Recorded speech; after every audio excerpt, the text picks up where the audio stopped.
আসসালামু আলাইকুম সবাইকে। সবাই তো বই স্ক্রু গজ নিয়ে পড়ালেখা করেছো, স্ক্রু গজ দিয়ে কিভাবে পরিমাপ করতে হয় অনেক সূত্রও শিখেছো, কিন্তু তোমরা কি সত্যিকারই কখনো স্ক্রু গজ দিয়ে পরিমাপ করে দেখেছো বা স্ক্রু গজটা দেখতে আসলে কেমন সেটা কি কখনো দেখেছো? এই জন্য দেখো, আজকে আমি তোমাদের জন্য একটা স্ক্রু গজ নিয়ে এসেছি। স্ক্রু গজ দিয়ে কিন্তু আমরা অনেক ক্ষুদ্র দৈর্ঘ্য বা অনেক ক্ষুদ্র ব্যাস পরিমাপ করতে পারি। স্ক্রু গজে প্রধানত দুইটা স্কেল থাকে। একটা স্কেলকে আমরা বলি হচ্ছে আমাদের প্রধান স্কেল বা রৈখিক স্কেল, যেটা এই বরাবর আছে। আরেকটাকে কিন্তু আমরা আমাদের বলি বৃত্তাকার স্কেল, যেটাকে আমরা এইভাবে ঘুরাতে পারছি, সেটা হচ্ছে আমাদের বৃত্তাকার স্কেল। এবং সবাই আগে একটু শুরুতেই দেখে নাও, আমরা যে স্ক্রু গজটা ব্যবহার করছি সেই স্ক্রু গজের লঘিষ্ঠ গণনটা কিন্তু এখানে লিখেই দেওয়া আছে 0.01 মিলিমিটার।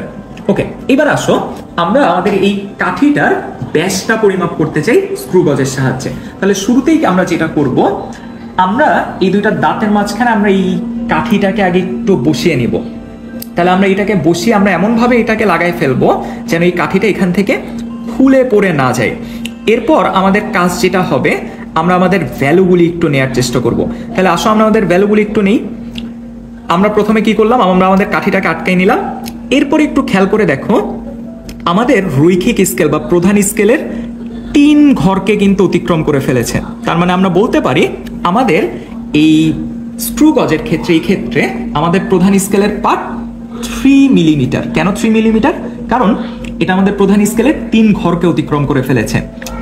এবং আমরা যদি এখন আমাদের বৃত্তাকার স্কেলের উপরিপাতন নিতে চাই, অর্থাৎ বৃত্তাকার স্কেলের যেই দাগ প্রধান স্কেলের যেই দাগের সাথে মিলে গিয়েছে, তাহলে একটু খেয়াল করে দেখো, এখানে আছে 15, 16, 17। মোটামুটি আমরা কিন্তু দেখতে পাচ্ছি এই যে 17 নাম্বার দাগটা কিন্তু প্রধান স্কেলের সাথে মিলে গিয়েছে।